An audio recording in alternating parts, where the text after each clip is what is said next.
Maintenant, on va revoir le contenu des courriels qui sont envoyés dans le contexte des approbations. On a 4 courriels qui sont envoyés. La demande d'approbation, envoyée à l'approbateur au moment où une tâche lui est assignée. Un avis de demande approuvé, envoyé au demandeur au moment où l'approbateur approuve. Le refus. Et finalement, le message général d'activité.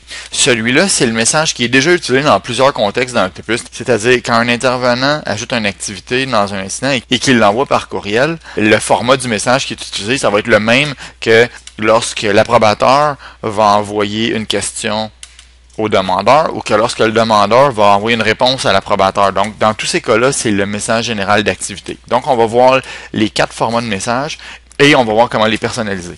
Le premier message, c'est la demande d'approbation. On l'a déjà vu, alors on va le revoir rapidement.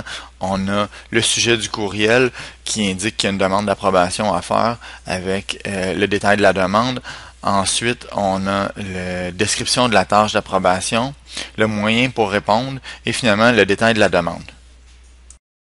Le deuxième message, c'est celui envoyé au demandeur pour l'indiquer que sa demande a été approuvée. Donc, on a le sujet qui dit demande approuvée avec le numéro et le sujet de la demande.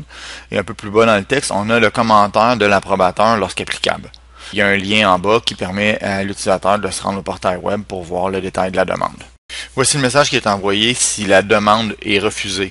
L'utilisateur reçoit ce message-là. Dans le sujet, on a le terme demande refusée, le numéro de la demande et le sujet. Un peu plus bas dans le message, on a une indication qui dit que la demande a été refusée par Julien Duval, donc le nom de l'approbateur. Et si l'approbateur choisit de mettre une justification visible à l'utilisateur, la justification est là. Encore une fois, on a un lien pour le portail web si l'utilisateur veut aller voir le détail de la demande.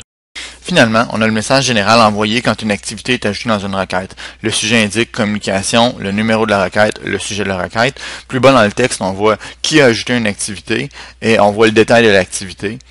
Et encore une fois, on a un lien ici pour ouvrir la requête. Si vous voulez modifier les messages qui sont envoyés à vos utilisateurs dans le contexte des approbations, vous allez dans Outils, Options.